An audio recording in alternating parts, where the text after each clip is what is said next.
Hi అండి, అందరికీ నమస్కారం. Welcome back to శ్రీమాల kitchen. ఈరోజు మన కిచెన్లో బోటి కర్రీ ఎలా తయారు చేయాలో చూపిస్తానని. బోటి ఉన్ని పప్పు. ముందుగా బోటిని శుభ్రంగా కడిగి కుక్కర్లో వేసి పసుపు సాల్ట్ వేసి ఒక 10 విజిల్స్ ఉడికించుకోవాలి. ఇలా మంచిగా శుభ్రంగా కడిగిన దాంట్లో పసుపు ఉప్పు వేసి ఒక 10 విజిల్స్ ఉడికించుకోవాలి. చూడండి, మొత్తం ఉడికింది, ముక్క అనేది ఉడికిందండి. వీటిని మళ్ళీ శుభ్రంగా కడుక్కోవాలండి.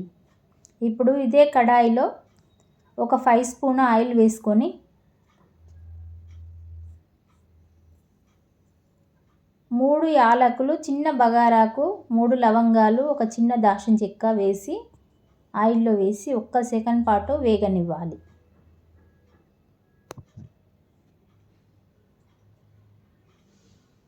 మూడు ఉల్లిపాయలు, ఒక 4 పచ్చిమిర్చి వేసి దోరగా ఫ్రై చేసుకోవాలి.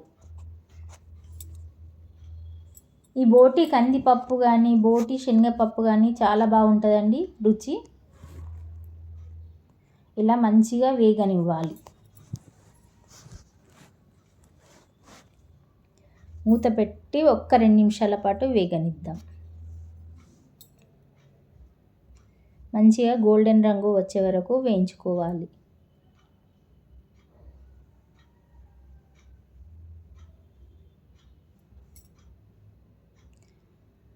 ఇప్పుడు ముందుగా కడిగి శుభ్రం చేసిన బోటిని ఇందులో వేయాలి. వేసి మంచిగా మిక్స్ చేయాలి. నూనెలోనే ఒక 5 నిమిషాల వరకు మంచిగా వేగనివ్వాలండి. ఫ్రెష్ అల్లం వెల్లుల్లి పేస్ట్ 2 స్పూన్లు వేసుకోవాలి. 1 కప్పు సగము కందిపప్పు అండి. కడిగి వెంటనే వేయాలి, నానబెట్టిన అవసరం లేదు. వేసి మొత్తం మిక్స్ చేయాలి.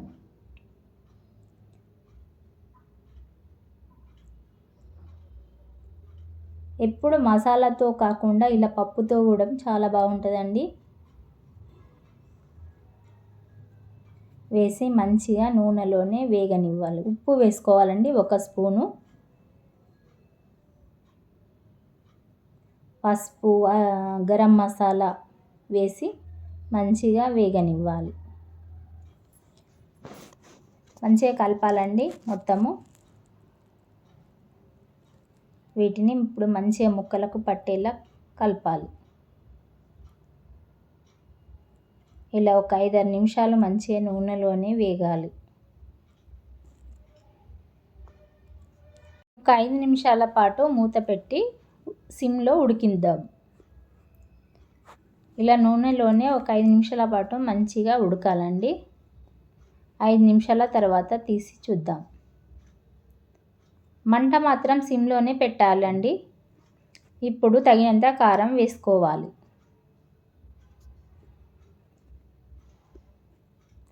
వేసి మొత్తం మిక్స్ చేయాలి.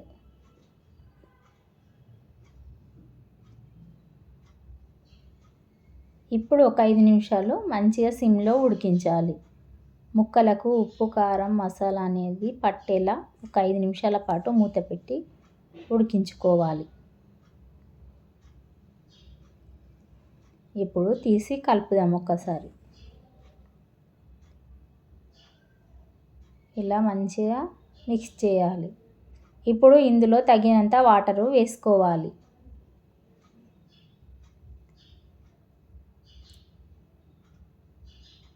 ఆల్రెడీ ఉడికింది కాబట్టి కొంచెం 1 గ్లాస్ వాటర్ అయితే సరిపోతుందండి. మరీ ఎక్కువ అవసరం లేదు. 1 గ్లాస్ వాటర్ వేసుకుంటే సరిపోతుంది. ఇప్పుడు మొత్తం మిక్స్ చేసి ఇందులో 1 స్పూను కుడక పొడి వేసుకుందాం. కుడక పొడి ఫ్లేవర్ చాలా బాగుంటుందండి. ఈ బోటీలో కొంచెం కొత్తిమీర ఆకు వేసుకోవాలి.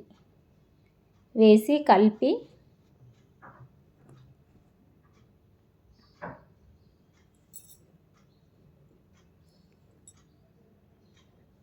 మొత్తము మిక్స్ చేయాలి. మూత పెట్టి ఒక్క 10 నిమిషాల పాటు ఉడికించుకోవాలి. అంతేనండి, రెడీ అయిపోయింది బోటి కందిపప్పు. ఇది రోటీలోకైనా, చపాతీలోకైనా, పూరీలోకైనా బాగుంటుంది. మీరు కూడా ఇలా ట్రై చేసి కామెంట్ సెక్షన్లో కామెంట్ చేయండి.